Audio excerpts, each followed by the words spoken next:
Hey everyone. Sorry that. Why do I say sorry? I've been doing this for 3 hours now, so I'm kind of in the middle of everything here, trying to notify people and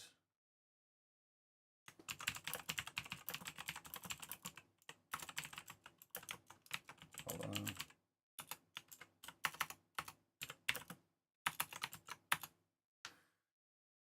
There we go, and that should be it. I should just update the chat. Please, if you are here right now, if you are watching this right now, be active in the chat. Ask your questions. Because so far, I've had the most amazing freaking 3 hours because I've been talking to a person who have given me a whole bunch of interesting insights and perspectives and all that stuff in this thing that we're doing. That makes no sense to you if you weren't there, but I hope to show you what I mean. So that was wrong. That was right. If you want to talk, if you want to join in on the conversation, do so there. It is on the YouTube channel. And if you want to join in through voice, I'm not sure if I was going to do Zoom or if I'm going to do it in the battery ran out. We talked for 3 hours. So we can also do this on the Legacy Forge in the Discord server. So if you're in there, let me know by going into the event stage in the general place. I'm just going to start the stage, pick a topic, so that if you have anything that you want to join in with it. Legacy Forging live. Start stage. That was horrible music, by the way. So now we are live all over the place, and we have had some interesting happenings the last few days. Yesterday, I was just spying on people. That sounds weird, I know, but it's good, and you can see that there was no ominous thoughts behind it because the video is on YouTube, and that video, for me, it did a lot of things. It did a whole bunch of shit that I'm going to try to go through on this stream, but it's going to be hard for me to kind of come back from where I was just now, and it's almost like I had a psychedelic experience, a meditation that went deeper than what I could have really pictured was going to happen. So my head is hurting like fuck. Some people would call it a quantum download, and I would agree because there was a lot of different perspectives that kind of it got shoved into my head. But it got me to see things in a new light again, and that's what's so fucking interesting. You think that you know a whole bunch, but then you take the time to listen to be Fergus, if you're watching this right now, you have to be subscribed for 5 minutes until you can talk in there. If not, go to the legacyforge.com, check in the Discord server, and you can jump on to the stage that is currently running inside of there as well. But I have had so many new thoughts into what's going on, like what is happening, and I've been trying to figure out what's going on myself by doing the things, by going through the adventure, by traveling, by experiencing new things, by meeting myself and challenging myself to do the things that was uncomfortable and all those things. Like me and Fergus, we had an amazing talk about that, because it comes down to how much are you willing to do in order to do whatever you want to do. Like, people are talking about, I have a dream. Actually, no, I'm not going to do a voice over for that. People talk about dreams. They talk about what they want in life. They talk about what they would rather have and all that stuff, but they don't really do the things to achieve it. But that is no wonder, because most people have not been told how to achieve it. And I didn't think that I had achieved it. I had no idea that this stream was going to start off like this, because I had no fucking idea. We're 2 minutes in, so I might have jumped the gun a little bit, but this is also a recording, and it's going to be a freaking long one. But I thought in this stream we could talk about SLS, which is the thing that really got me to see that anything is possible, and that you can live in a life where you are very fucking happy and fulfilled in a way that you could not possibly have imagined before. And there's no stopping it but your limitation to what's possible.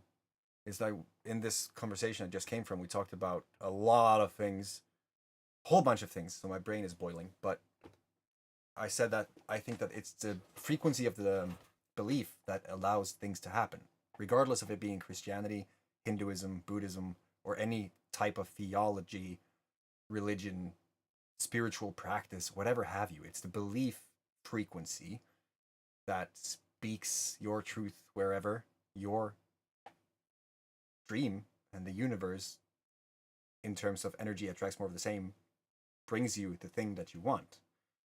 I have a whole bunch of things that I created to make sense of this because I don't know. I don't fucking know. Woo, just changed reality there a little bit.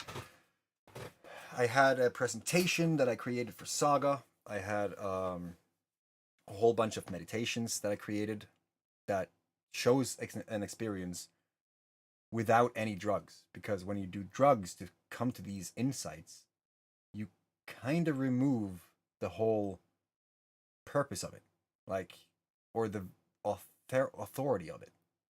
Oh, you took LSD, so you were just high. That kind of thing. If you experience the same things without the compound, then you're just in denial if you're trying to say that it didn't happen. It's like many people do whatever they do, be that alcohol, coffee, sugar, pills, cannabis, or mushrooms, and they see it as a very simple thing. I could live in denial, continue to do what I've always done. I can do something else, and when I do, it's going to be this magical pill that's just going to fix everything for me.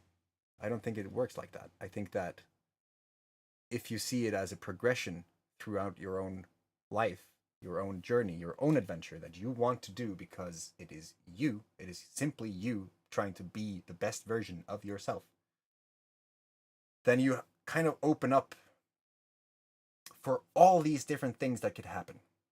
You're not limited. You're in free flow. That's SLS. SLS is literally you having your soul string plucked. You feel it vibrating as fuck. You're harmonizing with everything and you're feeling pulled towards something that you cannot really explain. Don't know what that is. No idea. Maybe we have a purpose. And maybe after a while, if you're gone on this road for a while, you start to see that it's almost like you can see the future. You're thinking a thought, you're feeling the outcome of the thought, regardless of time, and you're kind of being pulled towards that outcome.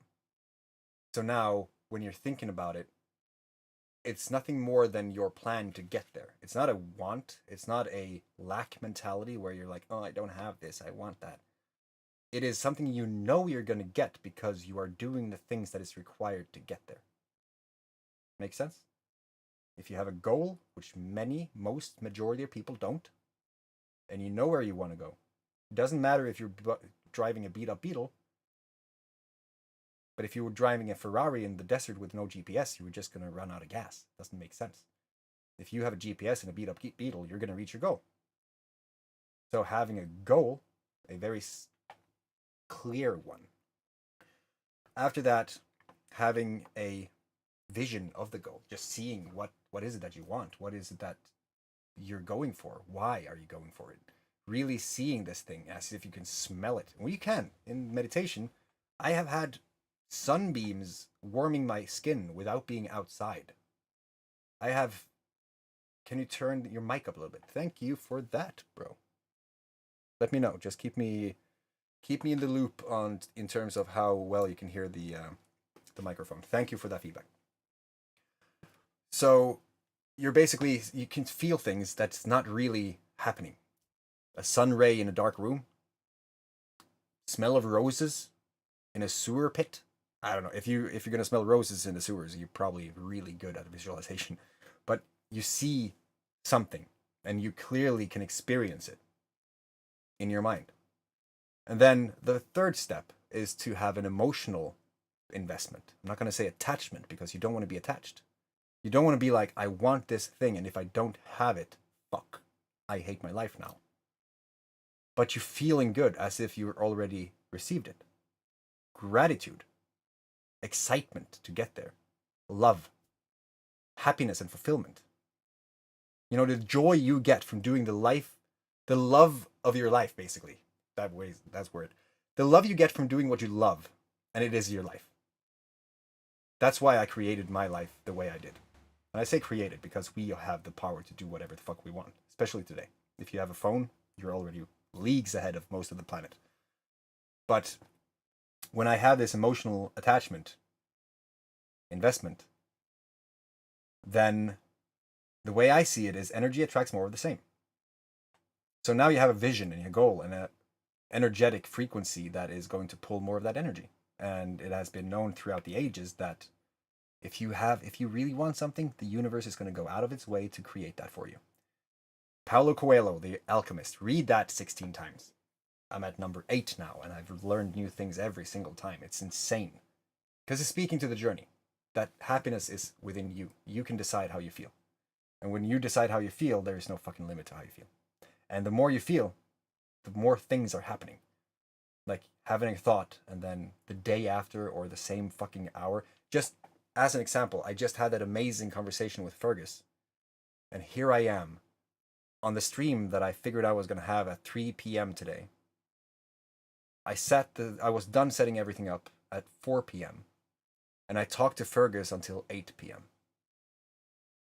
And it perfectly went into what I wanted to talk about. If I didn't have that conversation, I would not have been as in flow as I am to communicate what I wanted to communicate.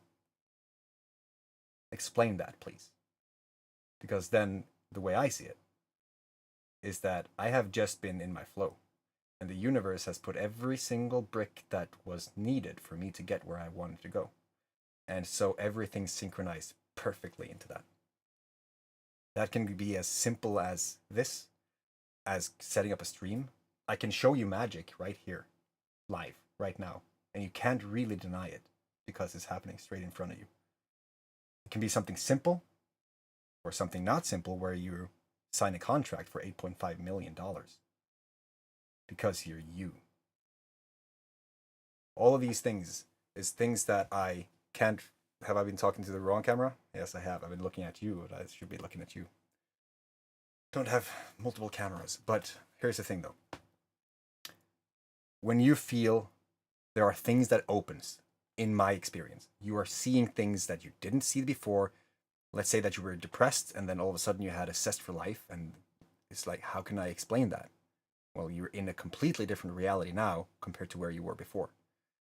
And when you have all these things, because I'm not going to go in a tangent on each of these, it's a huge thing where you can go in and talk for days about energy, days about goals, and days about visualization. But quite simply, it's goals, visualization, emotion, and a plan to get there. Do the spew, walk the talk. Don't talk about it. Do it. I wonder what people would say if I post this thing. Fuck what they think. It's you. If you want to say something, say it. I feel like that's the easiest thing. And also the hardest. To be real. To be fair. To be honest. Most people don't want to do the thing because they are afraid of what others would say. But in all fairness, it's your life. How can you take advice from people who has not lived your life? Your experiences, your memories, your thoughts, your nightmares, your dreams, all these things. How the fuck can they give you any advice? When you were standing there looking in the mirror and your tears were just pouring out of your face because you had come to some realization. It was a mix between happiness and sadness. But it was huge for you. But you were inside of your bathroom alone looking in the mirror. So with that realization that you had, that transformed your entire existence, how the fuck can Bob come in and say that is not true? So I think that everyone should just live their truth. And as long as it goes through the lens of love, I don't see how it can hurt anyone. That's when the whole, okay, thank you for your input. Love that. Now I'm going to go and skydive from a rocket ship. Who knows? I turned my life into an adventure. And when you have all those 4 things that I talked about, the goal, the visualization, the emotion, the plan to get there, you're going to reach the goal. The ultimate goal. And I have no idea what that looks like. No idea. I figured if all this is real, if all this is possible, then what the fuck am I doing thinking small? I want to have something so freaking huge that I will never be able to reach it. Here's a tidbit of information if you wanted to dream big. I think that your dreams should scare the living crap out of you. My dream was a field with a bonfire. I've said this before, and I think that's why it's happening. A field with a bonfire. And on that field, people could come, and they could talk, and they could network, and they could grow, and can help whatever. They can enjoy. They could just be. That's it. And then it was like, wow, what if we brought instruments to the bonfire and left our phones outside? And then it grew again, and it just continued. And today we have Valhalla, a holistic alternative development center. One of 10. It used to be 9 in the Yggdrasil network. So I figured, if I'm going to create one, then why not just continue that trend? To create things all around the world. These insane experiences for people that can shift realities and help them to find their own authentic self. And it grew. It just happened. People started to invest. People started to contact me. People started to say, hey, I live here. What if we build one here? That would be awesome. So my dream literally came to life. Slowly but surely. Because I was consistent in sharing what I wanted. I've talked to people who had dreams. And they said that they don't want to talk to this with anyone. Talk about this with anyone because they feel like stupid people when they do that. Why is it stupid? Why do you assume that they will think they're stupid? Is it because their limited reality won't allow them to think outside their box that they have been taught to live in? Would it feel better for you if you actually did the thing that you dream of? I think it would. Regardless of what that is. I think that if you're a singer alone in the bathroom, people would be moved if you did that in front of people. But doing that in front of people, that's fucking hard. So I found people that I wanted to sing with, that wanted to sing with me. And I don't say to them, you have a good voice, sing for me. That's stupid. That's fucking surface level self-awareness. Like, be the example. Be the change you want to see in the world. Go and lead by a good example. So I started to sing. My voice broke like a fucker. I'll reach my hands out in the dark and wait for yours too. I can sit here now and know that this video could go viral. Knowing that and still trying my best to sing. And they saw that. And they were like, oh, this is fun. This is amazing. I've never done this before. So it became a journey. It became a fucking amazing thing. Can hesitation not be a correct instinct? Well, that's a good question. Because we want to procrastinate, hesitate because we want to survive, right? We don't. It's like facing your fears, facing the danger, knowing that it could have consequences, doing it anyway, and learning from the experience. Fail hard, fail fast, fail until you make it. I think that if you haven't failed, if it hasn't been dangerous in a sense, it wasn't worth it. Our brains are magical, but we still operate at the same level we did hundreds of thousands of years ago. But now, my overdue bill has the same effect as a fucking saber-toothed tiger lurking in the bush. But I can choose how I want to react. That's like the core essence. How we react to the opportunities and the challenges is, in my humble opinion, the way we create our existence. If I don't do a backflip from a 10-meter diving board because I'm scared of what would happen if that and this, then that's my loss. But my curse is that I want to experience life. You know, and then I want to have supporters. I want to have people who is as crazy as me. And luckily for me, my daughter is crazy. Because I was standing there on that diving board. I was standing there with my face inward, my back out, and looking at my daughter saying, scared. My heart is pounding. And she's rooting me on. Go, Dad! And then we're like, fuck, if she's going to be an intergalactic president someday, how the fuck am I going to... I have to show her that anything is possible, that I can do the thing that I'm talking about. So I did it. And I felt like I could crush any goal, that I could do anything. I felt invincible when I came up from that water. Ass hurting, but I came up. And That's why I think that all this, knowing the recipe, it's good enough. For many people, it's good enough, because I went from having millions of dollars in debt, inoperable diseases, losing my family to deportation, fighting the government for fucking basics, and all these things that was not fun. It was not fun, but I did that, and I succeeded. I would count myself as one of the most free people that I know that I've met physically. I know of several people online who's making $200,000 a month for doing shit. Shit all. Like, I'm talking to some people. That's what's possible today. And he didn't even have to do it live. So I experienced all these things, and I went through the journey alone. And then I saw what happened if you have accountability partners, a tribe, people who see you for who you are. People who have been in a place that you have not been. And they can show you the map to get there, if that resonates with you. Because it all comes down to what you want.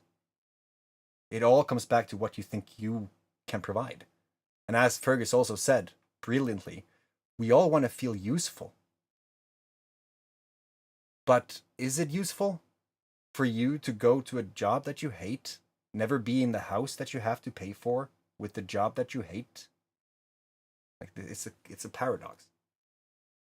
When you could have just done what you love, and with today's opportunities, that would be more than enough. People are making more money than ever before, and you could do whatever you want, and you can be useful, and you can do the things that you love. I think that I'm going to go out on a limb, and I'm going to say that it's probably possible to change that perception in a day, if you're willing to do the things. Let's say that you actually went out there and you published a song that you've had on your hard drive for 10 years. One person heard it. It happened to be Oprah.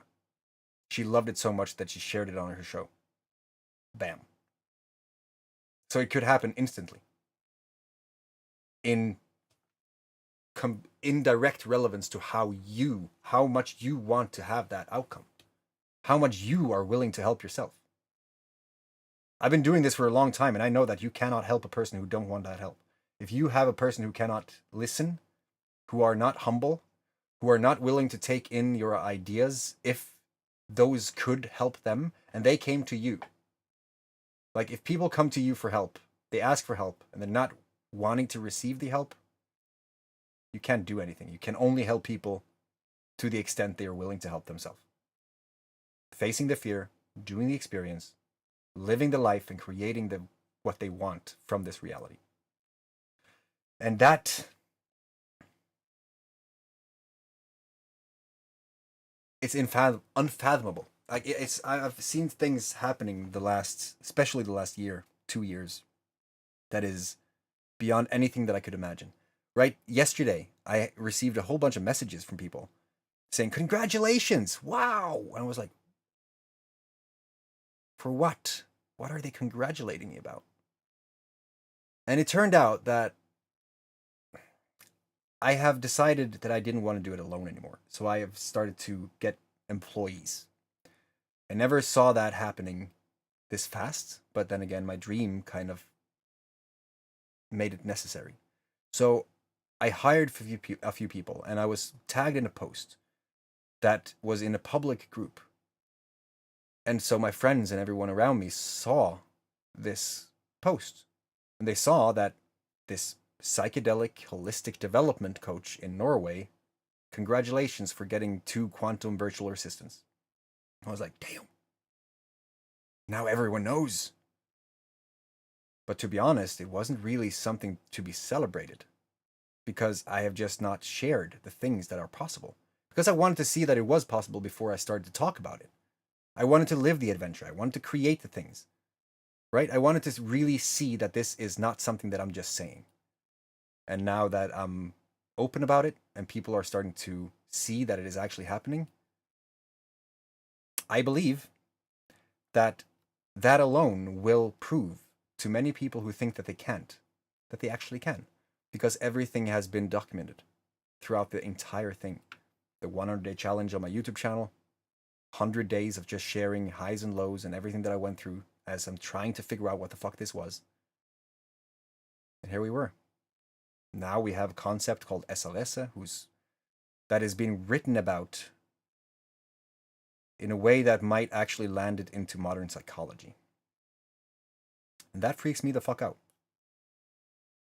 Because it was just a word that we came up with on a live stream. In just a normal everyday talk. But it was the chasing of the frequency, and it just built upon itself, and it became something real. It became something that people could understand, and it became something of a concept that if you're just open-minded enough to think, to entertain the thought that love holds more power than hate, that unity is more, it makes more sense than separation, that support and just raising people up makes more sense than to push people down. It was so fucking simple. And then it became so fucking profound because now things are happening. I'm joining this program of my friend of mine, 𝐁𝐞 and you can see the talk with him as well on the YouTube channel. He is a coach who has been working for many years, decades.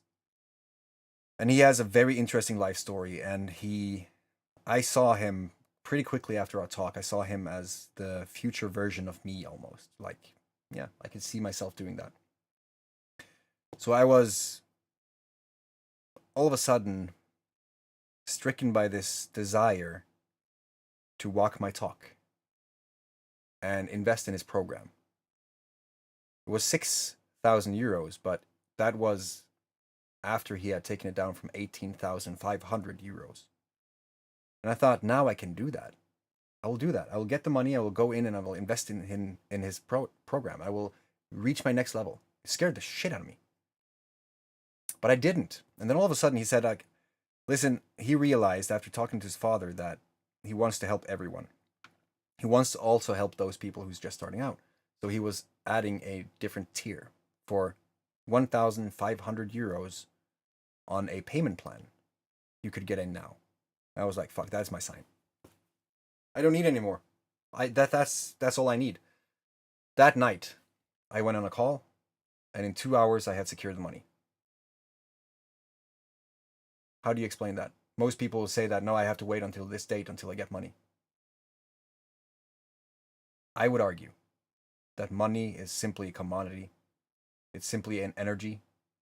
And if energy attracts more of the same, and if energy is also value, and value is love, all that stuff, if I have value, money will follow. So I went out there to help people. I went out there to help people massively. And the more I gave, the more I was compensated, until I had a name for myself for the value that I had provided. And it started simply as starting to say things out loud. Just talking about things. I'm the administrator of the largest psychedelic mushroom group in Norway, Scandinavia. 7,000 people and rising. That is fucking scary. But it is simply a result of walking the talk, of doing the things. And I have never, in the last few years, I've never been in a situation where I feel hopeless. Like absolute hopelessness. I've been in fucking challenging situations. I lost my family twice.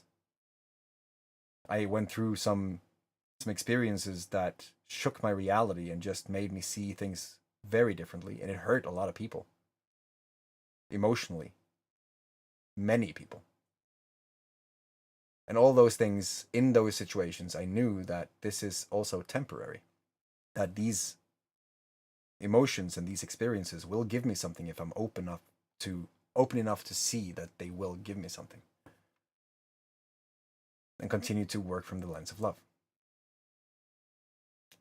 I don't have enemies. I have people who can't really believe what's happening. But I think that's a different thing.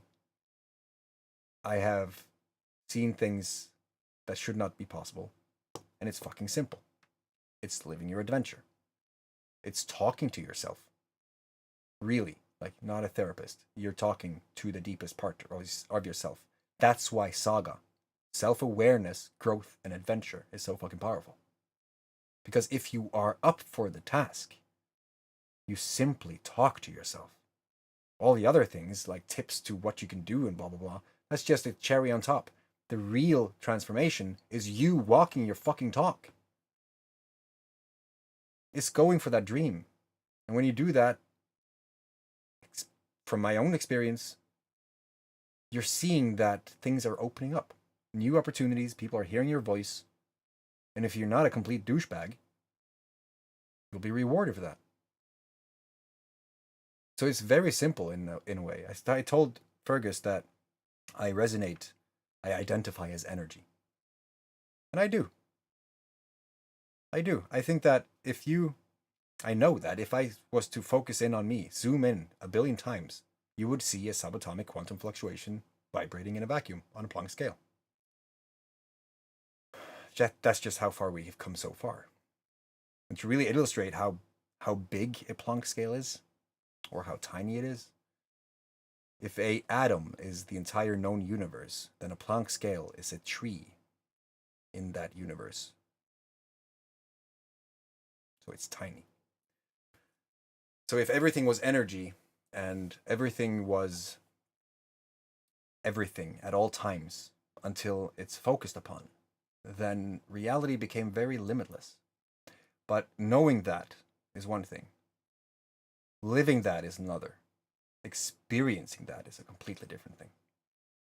And that's why I'm not telling people what to do. I'm not telling people how they should live. I'm saying that if you want to find your truth, you should face your fears. If you want to live a life of more freedom and fulfillment, you should just go into the uncomfortable sometimes. Meditation is a freaking insane tool, and it doesn't require any compounds. Yet a skilled experience and a guided session with psychedelic mushrooms might be a shortcut. But I'll be the first to say, don't do fucking mushrooms if you don't know who yourself is. Like, if you don't know yourself, don't do the fucking mushroom. Don't look at it as a fucking magic pill, because it will wreck you. But today, many people are just looking for that instant gratification, that fake, quick thing that they can do to reach their own egocentric material success. They don't really care for other people. They don't care who they screw over. They talk without really knowing what they're talking about because they read it in a book. They're just repeating and regurgitating that same information instead of actually living and experiencing and going and finding it out. Like, you can hear a quote from some philosopher. Great, inspiration. Now go check if that is correct. Just by trying to implement the things that resonates with you into your life. It's fucking fascinating. Sorry, that was kind of a rant right there. My plan for this was to go out there and scope out people and spy on them and talk to them. I know that right now, a friend of mine, George Monty, the host of True Life podcast, he is doing a podcast, and I told him that I was going to snipe him out. So what if we were to find him? My head is very much bursting at the seams right now. So if I was to take a little break from the content creation, I will show you Monty. We can join in. He can have some free reach as well. He's talking about very interesting things. So we can just make the best of it. Be active in chat.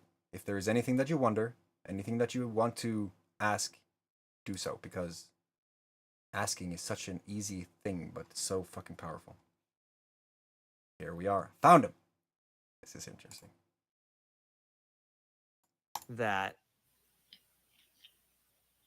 it's just our image. It's a mirror of us, and it's interesting to me that there are people at the top, and maybe they have access to information that I don't have, but it just seems like one of the biggest flaws we always make, and I'm trying to put this in my life as well as people that maybe are in positions of government or corporations or are really great thinkers, is that we do look up to people and we have role models. And if you're a role model, you can't say, do as I say, not as I do. Like, you have to do.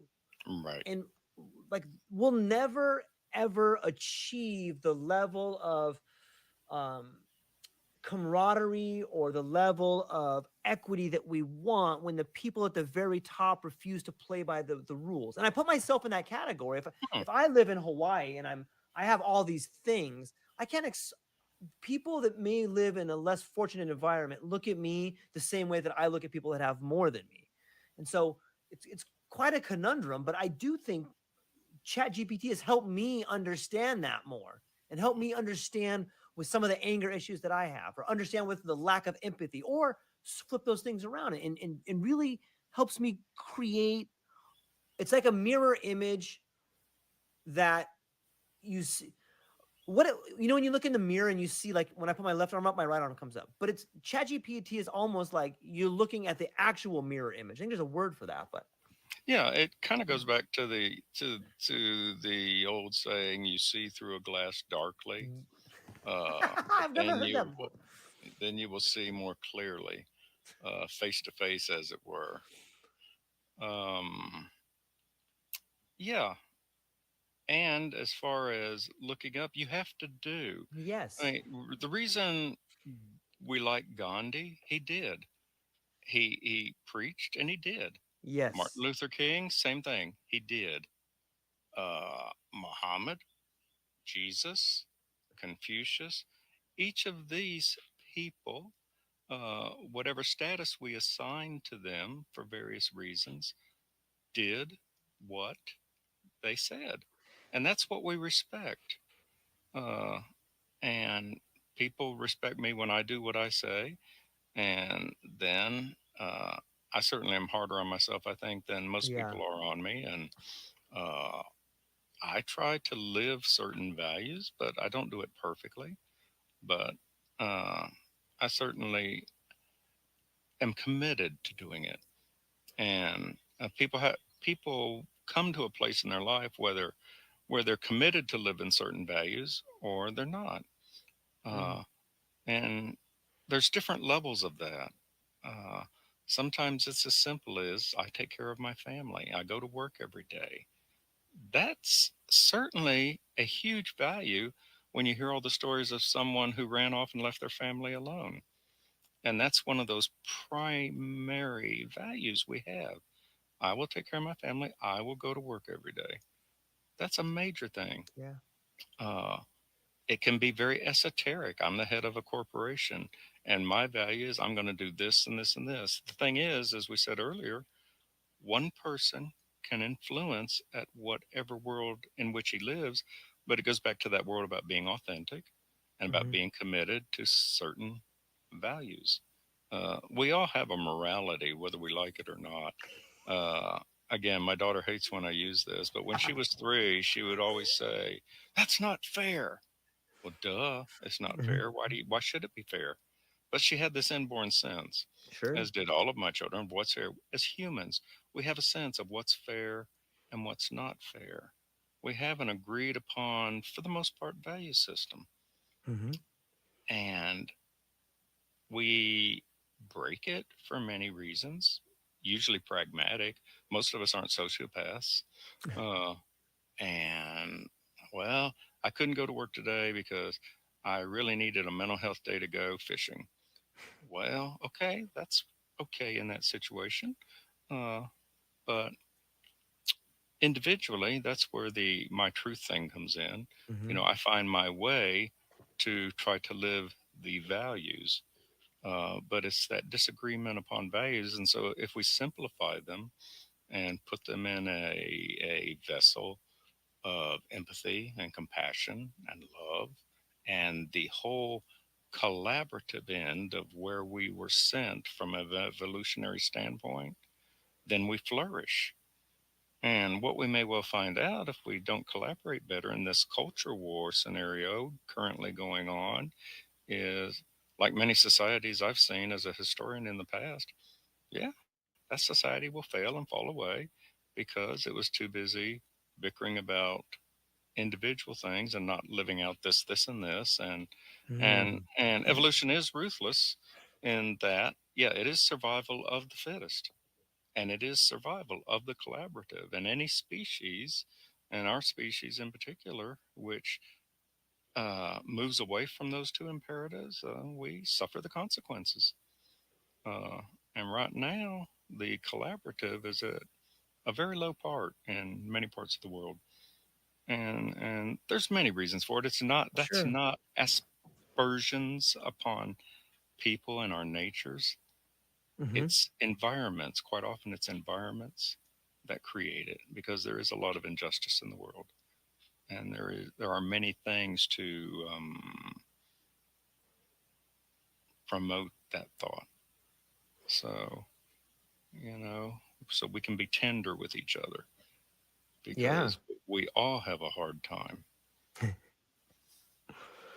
Do you, in your opinion, do you think that the the current world and the large language models and this world of AI that's emerging, do you think it has made things more transparent, or do you think it's making things more opaque?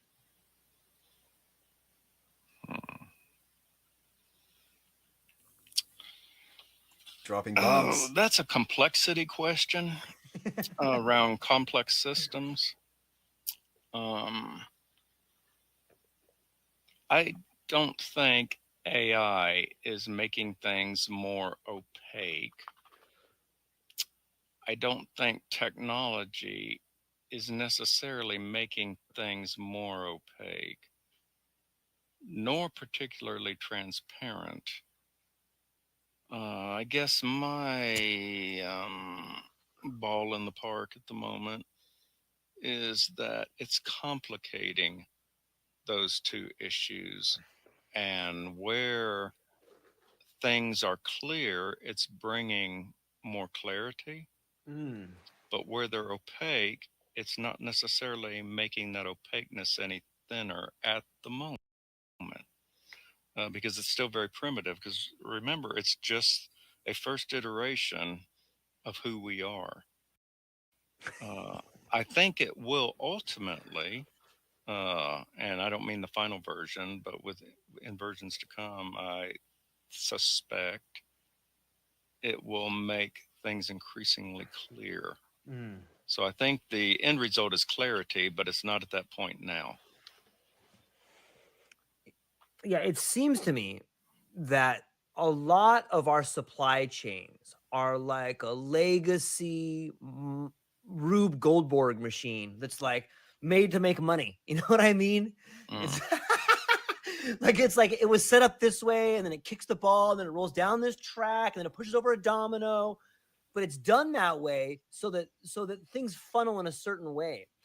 In the same way that we have beautiful clockmakers that make beautiful gears that turn everything perfectly, we went from this beautiful watch that's awesome to like a digital watch because it was easier. And it kind of mm-hmm. seems like the digital world that's emerging is taking away that Rube Goldberg machine, or even a more beautiful clockwork like machine, and it's just streamlining. And at some point in time, even though the elegance of that beautiful handmade watch is amazing, it doesn't become affordable, and it gives way to the digital revolution. You go from a Mm, Swiss made watch to a Casio, but they both tell time. right. And yeah, to your point there, supply chains are very much creatures of the Industrial Revolution, Yes. and then of the Neolithic, because it was a different type of thing. Uh, but they're digitizing supply chains, but the concept of supply Mm. chain is still very much a analog world concept. Supply chain is different in a totally digital world, and right now we're in a digital world that blends the two. Mm-hmm. Uh, it's sort of similar. I'm trying to think. Um, just like the economic system, I'm I know what I want to say, but I don't know the best way to get there. Uh, the current capitalist, and I guess some of the others, economic system is based on humans being machine parts in a Yes. supply chain to produce things that we can all do. So, in a sense, it's an industrialized version of serfdom, which was an industrialized version of other thing, or which was a different version of other things. Uh, if and you can posit this, and we've seen it in all kinds of stories. If Hmm. you come to a place where goods are being manufactured by autonomous factories that no longer need human labor, and to where humans are not an integral part of the supply chain, because they still are, and that's a very primitive system. Um, then humans, if you had, whether it be a universal basic income or whatever you would set up, uh, they're in a different world of being creative or destructive according Yeah. to their Yes. natures, and they're not part of the supply chain. So I don't know if I'm getting to where you were thinking, but digitally we're in a transition. We're in a transition period with all those birthing pains, Hmm. and we're still very industrialized in our whole supply chain mechanism, and that won't change until humans can be taken out of it. When and of course then we fight about it and we worry, well, they're going to take away my factory job, or am I going to be needed? Well, those don't become worries if you're not having to earn a living. Hmm. If there is enough excess so that then the whole rather primitive way of having to earn a living to provide yourself kind of goes away. And that sounds very in the future, Pollyannish, all that kind of things. But certainly, we've seen enough books and we've seen enough speculation that the current system is still just kind of a hyped up, primitive, mechanical supply system, economic system. And that economic system can be different, Yeah. but not without the technology to provide life's basic needs. So it's a very broad, complex question. Um, don't know where that's going as far as technology. And then the key becomes, even if it does, well, what do the people who have do with it? Do we still need gatekeepers, Mm. or is there more equivalency? I saw a thing that made me a little bit uh, sad's too strong a word. DAOs, when they were first conceptualized, were the great, which is a DAO is a distributed autonomous organization, DAO. Uh, when DAOs first came out, uh, they were the holy grail. People were going to be equal. They would have equal votes, and they would run the world differently than the hierarchical businesses that they might someday replace. But because we're primal and because we're still young, uh, they're finding, the last I saw, something like 90% of DAOs are run by just a few individuals, because so often they get set up with the fact that the more money you put into the DAO, the more votes you get, or other Hmm. things. And I'm not an expert in DAOs, and I'm willing to be corrected. The idea of DAOs is a wonderful, wonderful thing in Yeah. many ways, but implementing it, again, in terms of our nature, is difficult. So, how do we deal with that? I like DAOs. I have great, at least intellectual respect for the concept.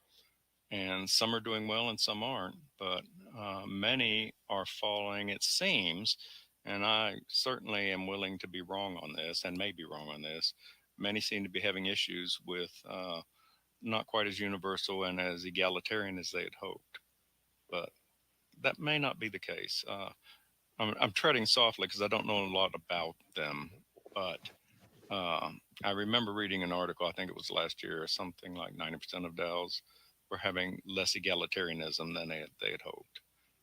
So we will work that out. We can. If we're going to be cooperative and survive Yeah. our evolutionary path, we have to work it out.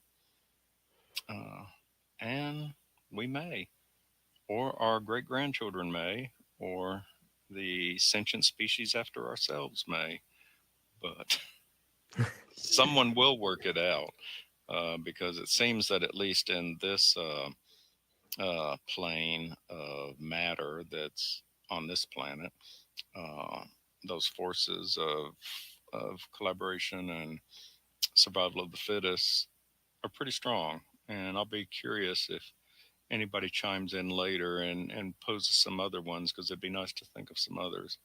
But collaboration is certainly key to primates, uh, of which we are one, and it's key to many other animals. I remember the first time I learned a bird could lie. I was so sad. I was just a youngster. I thought only humans lie. Animals, they don't. They're perfect. And this bird that was supposed to be a sentinel for the flock and warn predators when predators were coming, and he'd give a certain Mm. call and off they would fly to be safe. Well, he learned to give that call so that they'd fly off, then he could go down and eat all the food. Uh, so deviousness is not just primate. It's many things. I mean, anglerfish put a lure out in front of you. Come and have this wonderful piece of bait I have for you so that I can eat you. Evolution is ruthless in many of these things. So, for our own sakes, I guess collaboration is what so far has saved us. We'll see, Yeah. we'll see if that keeps up. Yeah. Sometimes evolution puts out a virus to kill the rabbit population. Yeah, You know? exactly. Why would it be any different for us? Oh, and think about the whole field of epigenetics. There Wow. is just to think that something that happens to your mother can be passed through down the line and cause you to behave certain ways. That says a lot for, again, the societies we build. And back to your earlier question, what kind of things do we want to promote besides Yeah. what we're promoting? We have the means, if we can get enough of the education and enough people to have the will to flourish, human flourishing, they call it. So epigenetics is another really interesting field on how things, and there's a lot of discussion both ways on it. Yeah. That no, there's nothing that can be done. Trauma, nah, that's all.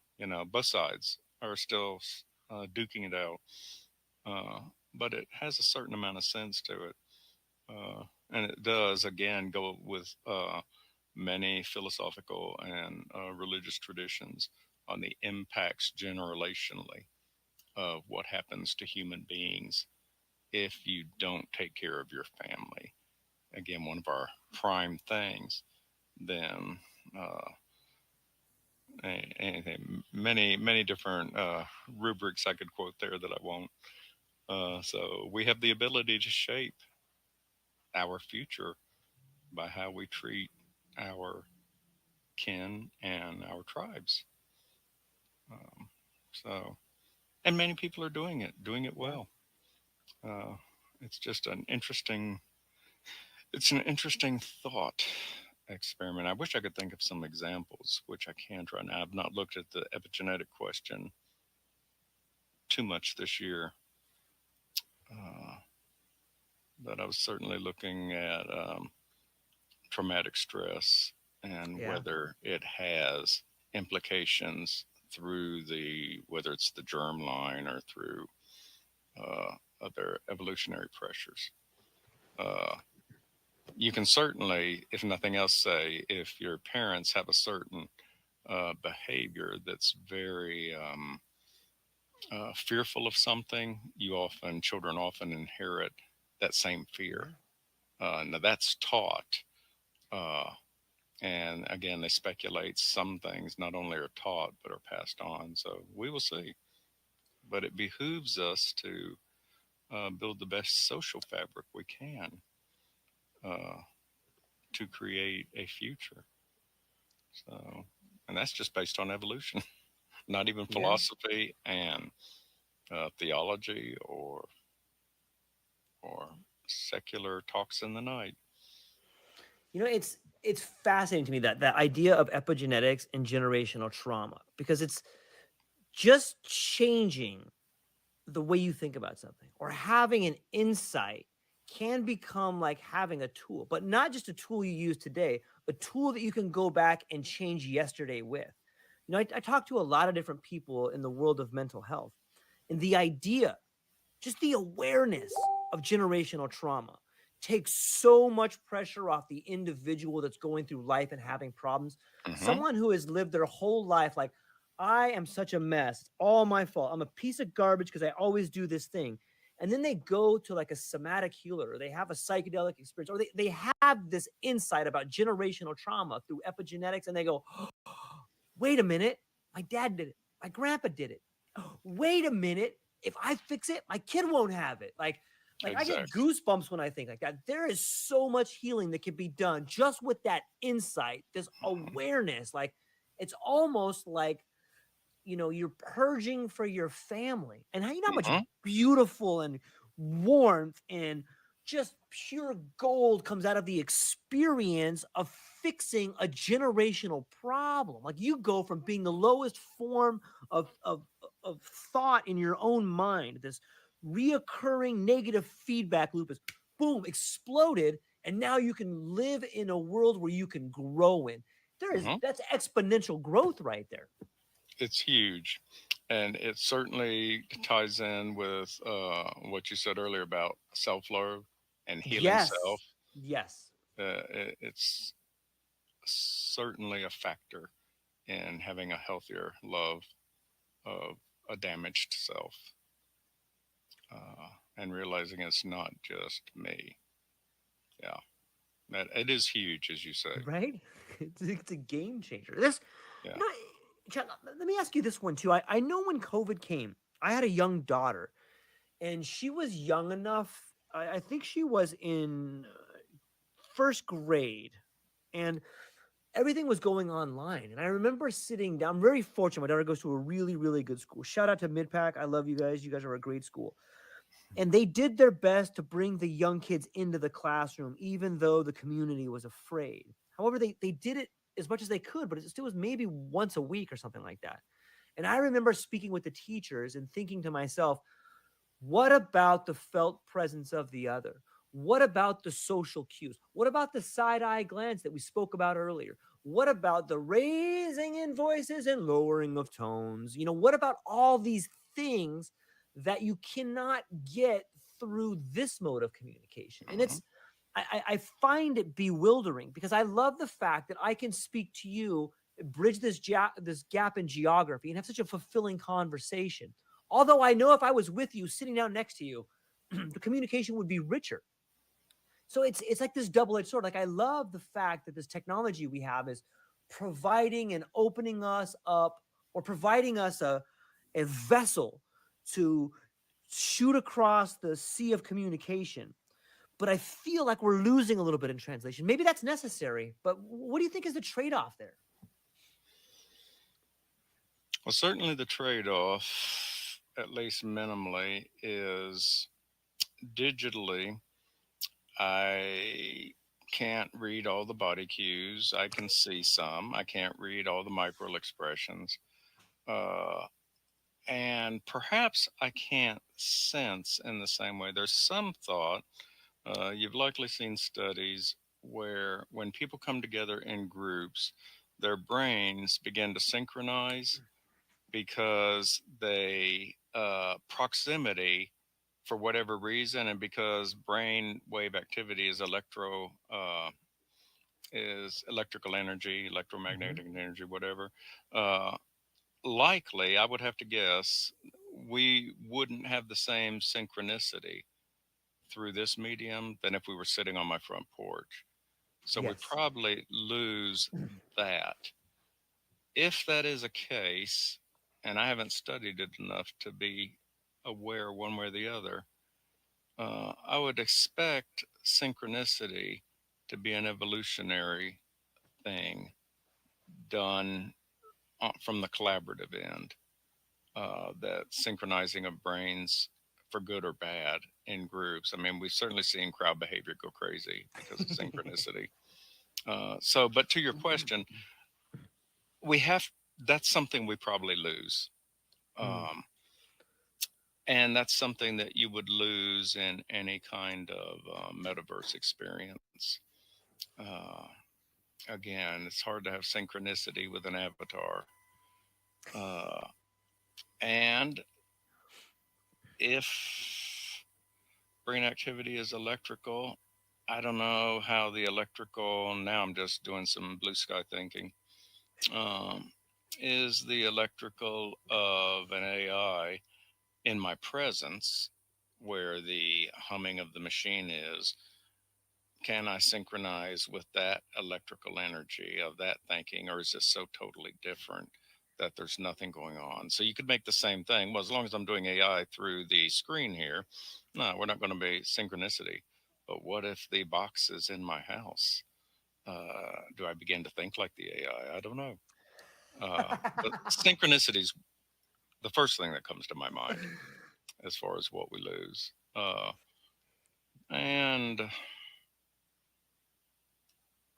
We lose the larger environmental cue around us. Mm. On my front porch, we'd be sitting in trees and we'd have that calming, what we're wired to be comfortable in experience. In Hawaii, I'd be close to the water, I assume, or unless you're living in the middle of an urban megalopolis there, No. we'd be getting our outside cues, and we're not getting that digitally here.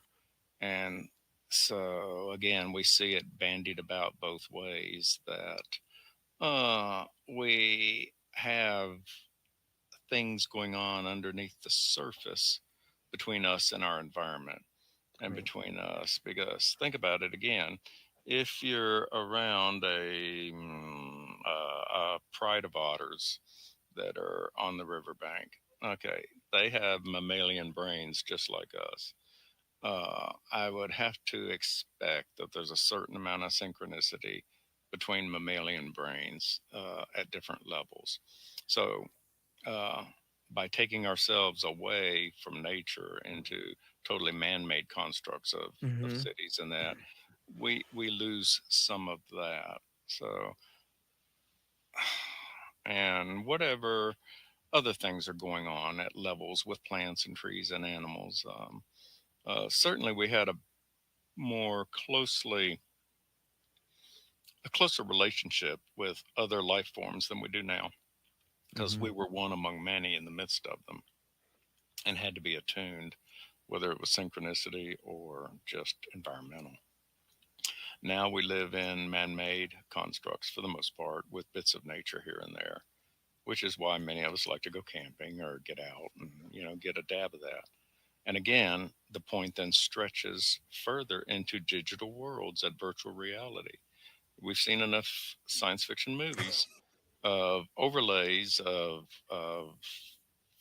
digital all around us on buildings, augmented reality popping things at us as we need, um, a more totally man-made world. And then virtual reality becomes, or a holodeck becomes, a totally man-made world. And that's can be good or bad. Depends on the man making it and the technology behind it. So any piece of technology that we're using right now puts us at a different level, again, from what we're kind of wired to do. Yeah. Uh, but we're the great communicators, and that's our strong suit as a human primate species. And so, with that being kind of our major skill, we've augmented it with these things so that we have more reach, more people, more ability to communicate at the cognitive level, and to a certain degree at the feeling level, because if we weren't Yeah. doing emotions and feelings, we wouldn't be having toxic social media. So we certainly are communicating those things well. But there is likely many under the hood types of things that we're not fully aware of yet, that we're losing by not being coterminous one with another. I don't know. That's an off the cuff speculation at the moment. It's a beautiful one. I love it.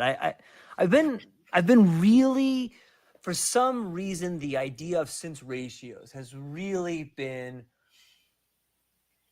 front and center of my mind. I recommend to everybody. There's a great book by Marshall McLuhan called The Gutenberg Galaxy, and he talks about the printing press and how it changed us. And I can't help but see the same similarities with the conversations that I'm having online. And first, the idea of the tactility or the tactile sense of not being next to you, not being able to reach out. Like not being able to slap your hand or slap you on the back or to get that real sense right there. And it makes, when I think about it, like maybe that's what the hostility online is some sort of, tapered emotion that I can't touch them. There's no tactility. So the hostility online is an acting out of frustration of not being there with someone. Because you'll say mean things to people online the same way you'll have road rage because you're contained in a container where the person can't get to you, and it just makes me go down this rabbit hole and this understanding and this idea of, okay, that does appear to be a feature of this new modality of communication. And maybe we don't need it. If we look back to the way that we used to tell stories before we had books and the people could, it used to be that you had to read, comprehend, and be able to recite back the Quran in order to graduate from a certain sort of divinity school. And when people were storytellers, if we look back to if you look back to the teachings of Plato, there's a story in Timaeus where they talk about Thoth coming up with the understanding of writing. And he's told that, look, writing is going to make mankind worse, not better. It's going to give people the illusion, the idea that they understand things when they've never had the lived experience. And so if the best predictor of future behavior is past relevant behavior, why wouldn't that happen again, just in another helical model moving upwards? Maybe we're losing that tactility. And in doing so, we're changing the sense ratios again. I know that was kind of a lot out there, but I love it, man. I really, really enjoy talking about this. And I'm thankful that I can talk to you about it. So thank you. I think there's a lot to be said. I haven't had that discussion with those particular phrases in the past, but there's a lot of truth in that from my perspective. And again, those are cues that we're comfortable with because we have 400,000 years of wiring. If I affirm of you, then I'm going to slap your back. Yeah. And when I can't, or if I don't like something you say, and it makes sense that would help engender rage and aggression and frustration. So I'm going to think about that because I like this thought. I think there's a lot of truth in it.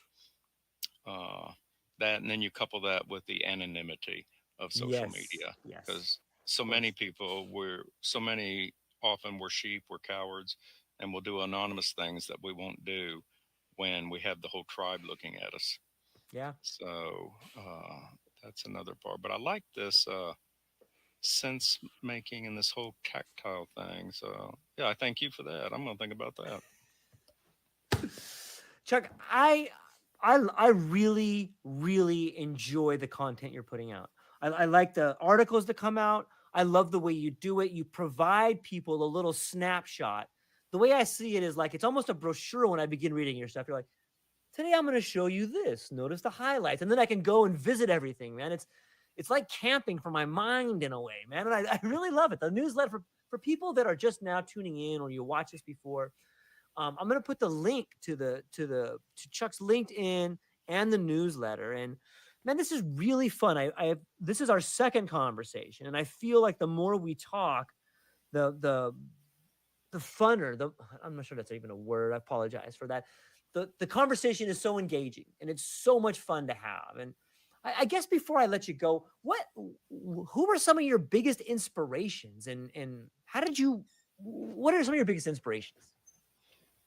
Well, before I forget and address that, I'll just say mutually, the iron sharpens iron thing. Yes, Our totally. conversations have been great, and I appreciate it. I've enjoyed them immensely, and look forward to others. Absolutely. Who has shaped me the most? Goodness, I gosh, I guess once I became to get an adult, certainly one fellow that shaped me was my roommate in college, my first roommate. Uh, he taught me about a world I wasn't aware, in which value and ethics and morality was something real and not just something stale in a religious tome. And I began to experience you can know about things or you can know things. And I only knew about things, and so I learned a lot through experience over those 4 years in college. And so, yeah, I always appreciated that. Was a first step. Of course, Thoreau earlier, like I said. Right. Some of the science fiction greys, Asimov and others. Yeah. Uh, the three laws of robotics were a huge thing when I first saw them. And certainly my wife, who has tolerated my arcane far outside the bell curve norm and with patience and grace has shaped me. And she's not listening, so she doesn't know I'm saying this. I'm not saying it because she's here. Uh, there's been certain the people that influence me the most. I'm not going to name a bunch of names, but they've been people who live their convictions, and their convictions are pro human, if you will, are making things better. Mm. Um, they've often been spiritual people within, particularly in my case, within the Christian tradition, which is where I come from. But there's been others in other traditions. So certain religious traditions have impacted me with not just their thinking, but the depth of grace and empathy and love and that kind of thing. So the Mother Teresa's of the world, that kind of thing. So those kind of people have impacted me greatly. Of course, college, certain professors. You're a young person and you're looking for that elder to shape you uh, because you're wired that way. And there's certain college professors that helped me in my thinking. Uh, I'll toss out. Don't know if any of them will be listening or not, but certainly I will toss out to my 𝐓𝐡𝐞 Guild colleagues. Uh, when I first came on LinkedIn, I expect to find a boys club of people selling things to each other, and I was early in on LinkedIn in my company, and I never used it because I had no interest in that. And I did learn on LinkedIn that if I curate connections carefully, uh, I can have some pristine minds to interact with. Uh, and then Grace One, what I like about them is I've been a member of other organizations that talk about things, and Grace One does something about it. As a rule, they're futurist, and they have a consulting arm. There's 8,000 Grace One folks now, and it started during the pandemic, so it's grown Wow. to 8,000 people in the last 3 years.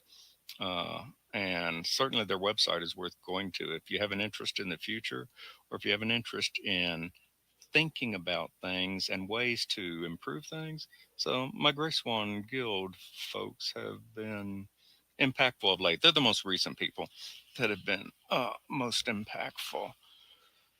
Uh, so many. We're all shaped by others in our lives.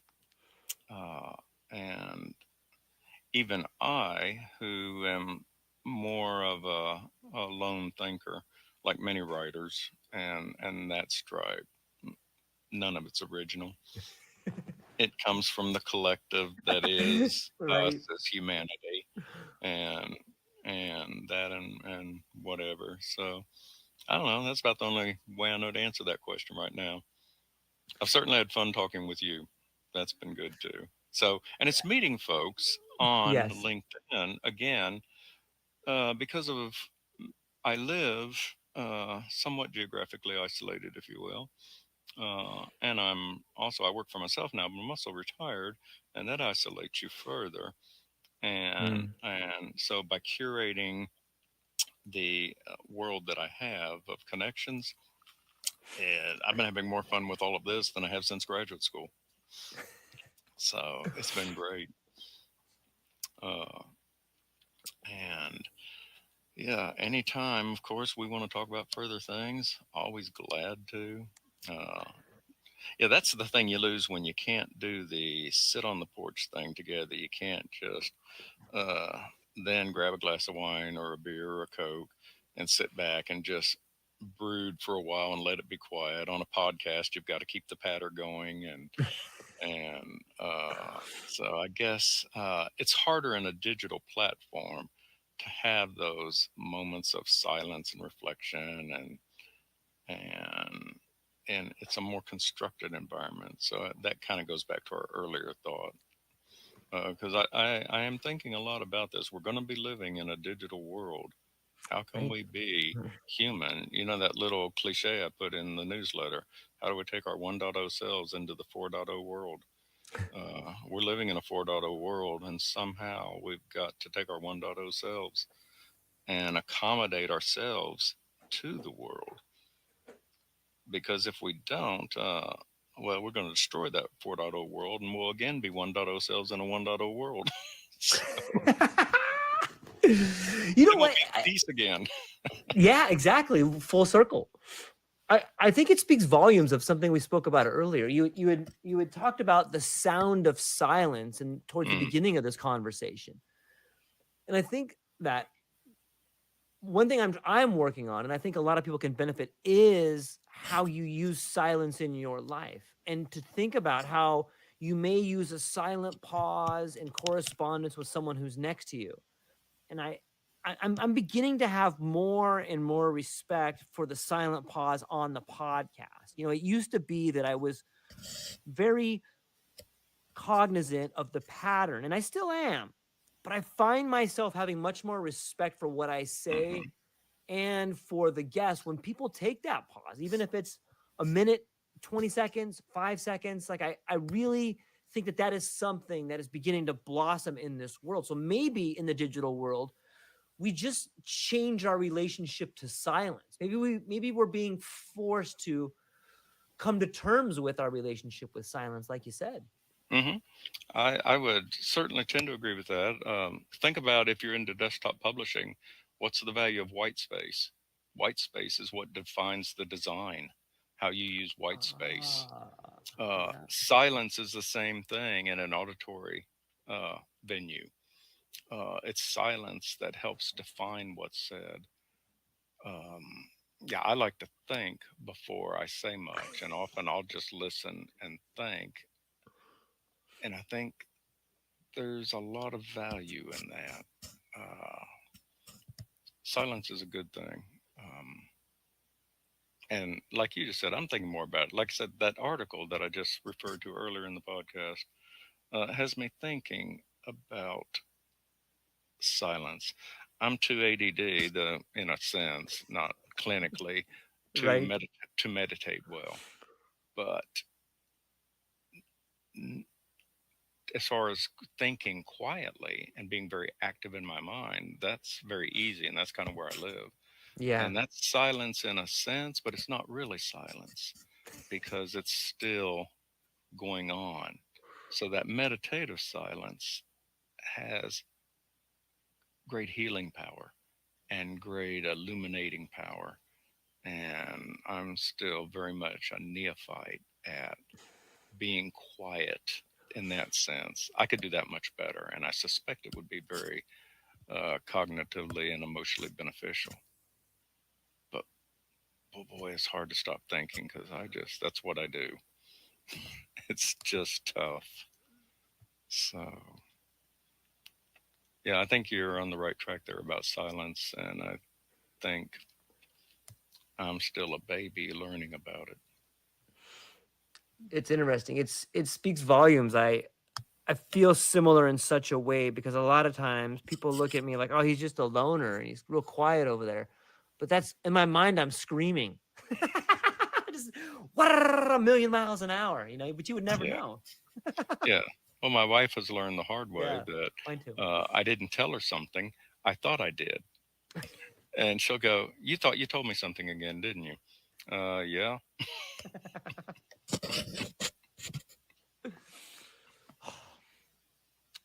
I I would if I didn't have something coming up, Chuck, you would be in trouble because we'd talk for another 2 hours. But Well, that's such a great relationship where we can do that, and I'm really thankful for it. But before I let you go, what is the best place people can find you? And you got anything coming up that you want to talk about? uh, the only social media that I inhabit regularly is LinkedIn. So, look at my post. That's where my thinking is currently. LinkedIn's the best place to find me. As far as coming up, um, no, I've got a couple. I've got 3 or 4 books I'm working on, but I don't know which one I'm going to tee up first.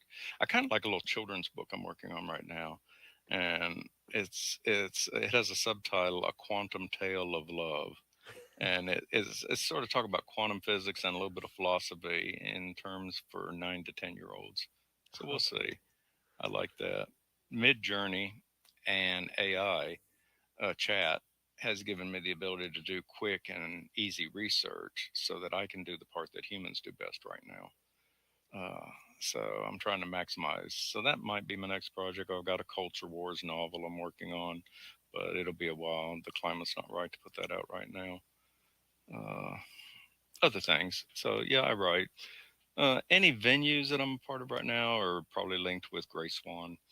Uh, but no, right now I've been so busy on things, I've kind of got to get back to writing a little bit. You might see me on a lake somewhere kayaking. Uh, if I'm not thinking, I'm kayaking. So, no, but this has been very enjoyable. Uh, the first time was, and this has been equally so. Yeah, I love it. It's so much. It's so much fun. I uh, I'm really thankful, ladies and gentlemen. Do yourself a huge favor. Subscribe to the newsletter. Check out Gray Swan Guild. Check out the book. This book right here. People can see it. Yeah, Uncertainty. uncertainty. It's a great book, and it'll really help you see the world. It'll take your hand and walk you down the path of uncertainty in a way that is comforting. So Well, that's what we got. Ladies and gentlemen, thank you so much for spending some time with us today. I hope you enjoyed it. Chuck, hang on one sec. I'm going to talk to you, but I'm going to hang up with our audience here. And so that's all we got for today. Ladies and gentlemen, thank you so much for today. Aloha. So what do you think? What the? What do you think? Because I'm having the time of my freaking life. This is what I do every day, just to set that pretext. I talk to people every day. It's my job. I find interesting people to talk with, and I feel like my mind is growing for each person I speak to because I get new perspectives. I get a new understanding of what I'm doing. I'm walking my talk, and the whole interacting with other people is just the cherry on top. Because as I also, before this, I had this call with Fergus, and we talked about that, about people who's teaching.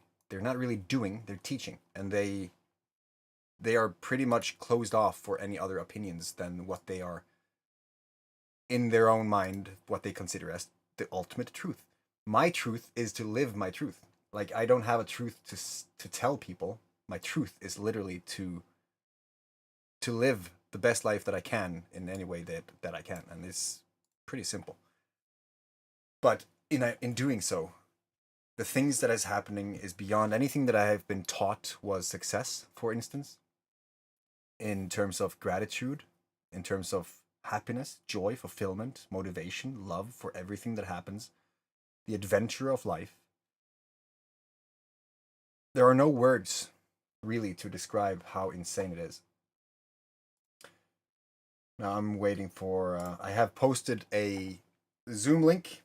I have a Zoom room open right now, and I'm hoping that George will hang up with Chuck, and then he's open for continuing the conversation because he's been on a roll. I know that we haven't connected in a long while now, so the things that we could talk about now would be absolutely amazing, and that's all I can do. But then again, also I've been doing this now. I'm 4 hours into the stream, and I have 8 minutes left on the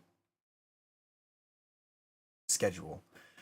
I rarely schedule. If you like any of this, let your voice be heard, and I will try to just make one of these streams every week. I actually wanted to do it every day, but then I figured I have physical adventures, I have places to be, I have to travel up east in just a few days.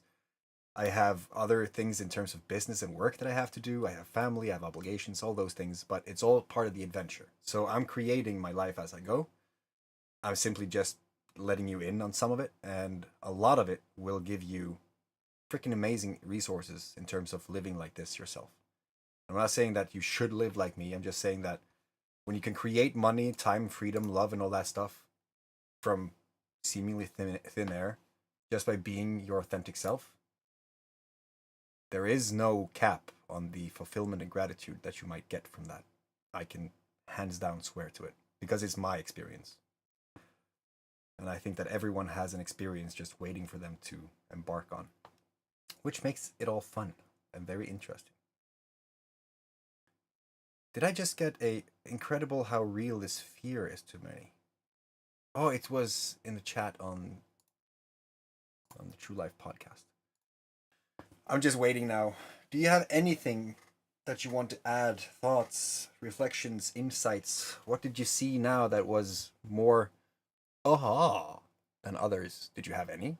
Was there anything during the talk with Chuck and George that was amazing? I found it insane because he was talking about synchronicities and things that I was talking about as I went into the stream that I did not know what he was going to talk about. And I just came out of a conversation that talked about the same. So I basically confirmed my entire reality. The fact that I'm on the very right path for where I'm going. And I don't have any intention of doing it for other people. I know that other people will see that it is possible by me doing it. I'm walking the talk. And whatever happens from that, people can ask questions about it to see how they can do the same. Or they could simply say, well, he's lucky because, or that's not going to happen to me because, all those things. Limiting beliefs. Remove those. That's the first lesson. Don't think that you're unable to do anything. And life becomes an adventure. It's insane. That's what the entire saga is all about. saga.theseppola.com. It's my way of trying to put all of this in a structured fashion. Chronologically, non-overwhelming way of teaching people the things that I had to learn to get where I am. I could say that people should just become a web designer and then just start a business doing that, and then you're going to have money and blah, blah, blah. That was not really my thing, but I tried. I was a sex chat operator. That didn't really work out either. All of these different things that I did to sustain myself in a way that also fulfilled myself. I learned that it was less about the thing, more about the principle and the frequency in doing the thing. If I love to take pictures, I should take pictures. And I should focus on that. If I love creating videos and movies, I should focus on that. If I love knitting cat sweaters for Taiwanese kittens, I should do that. Just doing the thing that you love is going to open up so many channels that you did not even realize you had. And it's going to open up so many new information paths, I guess, that is going to give you insights that you never saw before because you were close to the signs. You thought it was impossible. But as soon as you start to go towards that impossible, you're going to see that things are happening. And then it became more and more possible. And then all of a sudden it's reality. And then you're just in denial if you're trying to say that what you did yesterday didn't happen. You know what I mean? I have documented all this. There are hundreds, if not thousands of hours of content now all over the internet where I have simply said this happened, and I have recorded myself coming with a prediction, saying that in 2 weeks' time I think that this will happen. And then all of a sudden, out of nowhere, people call to offer that opportunity. And then it's up to me to answer that call. And I answer the call of the Legacy Forger, if you will, chapter 1 of Saga. And I go into the unknown, and I do whatever I can to make an adventure. And that's it. That's it. And then I document that. So the last one that I haven't really put together yet, I need to find a good video editor. I need to really find a person who knows how to convey a feeling through a video, because currently I suck a little bit in that department.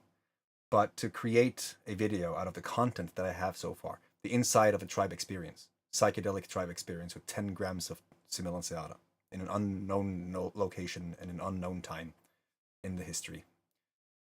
When I documented the fact that I had the call 2 weeks before it happened, I documented that. I documented having the call. I documented the travel and the thoughts I had during the travel, before the travel, after the travel, and also during the events that happened that I said was going to happen in the travel itself, in the journey, in the adventure. And if you want to be skeptic, great. I love skeptics, because often I can hear their convictions. They talk, they form a case, they come at me and they say that this is how it is. This is how it should be. Most people see it like that. I see it like this. And I would simply listen. That's it. I simply listen. As George said, the power of silence. Instead of speaking out about things you don't really know everything about, to then present how ignorant you are on the topic you're trying to teach, which is the case of most, if not, I'm just going to leave it at most. People coming into my industry, for instance, people who took a course and now they are experts in giving $90,000 in a month for coaches and consultants, and they do that because it says so on the Facebook page. Really? Just basically showing people that it is possible. That's it. I'm just saying that I have these videos that I have to get out, and I know what's going to happen when I do. I have all the things laid out. And that's insane. I can say right now that the Legacy Forge became something insane. Inside of the Legacy Forge, you are being taught to become a Legacy Forger. The Legacy Forge is free for everyone to see. Everyone can come into the Legacy Forge. It's a community of like-minded freedom seekers. People who have a calling to do more. There are millionaires, journalists, politicians, all these people who have everything they need in material wealth, but they miss that one thing, that adventure, which coincidentally, for those people who don't have that material wealth, if they have the adventure, money will follow the energy. So it's a paradoxical thing that I have to create an image of that works towards the center of who the fuck knows. Probably SLS, right? But SLS is a flow. So it's for everyone. And then, now that I have seen all of this happening, documenting the fact that it happened, sharing the fact that it happened, having these experiences that has just grown my brand, grown people finding me, grown people paying attention, grown people reaching out in the DMs, grown people who wants to talk to me, like grown the amount of people, then I have to cover my energy. I have to start to think I have boundaries now. I need to really be safe in where I spend my energy, because it's my most valuable asset. So I can't talk to victimized people all day. So I created Saga. There you go. Now show me that you're walking your talk, invest in yourself for once, and do the thing. And after that, I figured people are on different spectrums. There is FML1, FML2, and FML3. Fuck my life 1, fuck my life. Everything's fucked. There's no way out of this. Fuck. But FML2 is fuck my life. I learned something new. And FML3 is fuck my life! That kind of thing, right? Those 3 different boxes, I wouldn't say it's boxes, I think it's 3 different levels of experience. They will have different needs. FML1 wants to have something in their life. So there it is, Saga. FML2 might have something, but they're stagnant. They can't really get any further. Ragnarok, the end of the old, the beginning of the new. Or I like to do this. Then you have Ragnarok, the end of the old, the beginning of the new. And then FML3, they have everything. What do they need? Probably that little thing that could put everything together and make life an adventure. So legacy coaching, to create legacy forgers. But legacy forgers comes in all shapes and sizes and all different levels of experience. So they're everywhere. Everyone is a legacy forger as soon as they want to be, to create the life that they actually want to live, to have the freedom that they actually crave, but they don't talk about it. Face your demons. Go and kill those inner dragons with the pair of tweezers. It's not really easy, but it is doable. And with a tribe, accountability partners, it's simpler because then you have people to spar with. People who can say, I did this, it helped. You can do the same. Here's a tool that I made based on my experience. It should help you. Literally just sharing the light. Sharing knowledge and wisdom in this wisdom economy. Trying to make sense of the world that we have created to see if we can't create something that is more aligned with nature. It's insane. It doesn't seem like George is coming in. I think he's spent. I know the feeling. It has been 4 hours now, and this has been a good stream. So I think I'm going to leave it with that, to not make this live session longer than it has to be. Digestible. And if you have liked any of this, reach out. Go to the link that you have seen on all the time here. saga.theseppola.com, thelegacyforge.com, Theseppola. Reach out in the Facebook, wherever. I don't respond right away because if hundreds of people are reaching out, it's going to take time to get through all those. But I have hired virtual assistants. So very soon, people are going to be able to reach out where I don't have to kill myself to be able to reach out to everyone alone. It's a wonderful life. But with that, thank you so much for being here. I love your face. Just the fact that you're here right now, it shows who you are. Most people don't have the patience to wait through a 30-minute microwave session where they're waiting for their instant food to be prepared. So I love the fact that you're here. I'm just saying that I really see you. And with that, you will see me in the next one.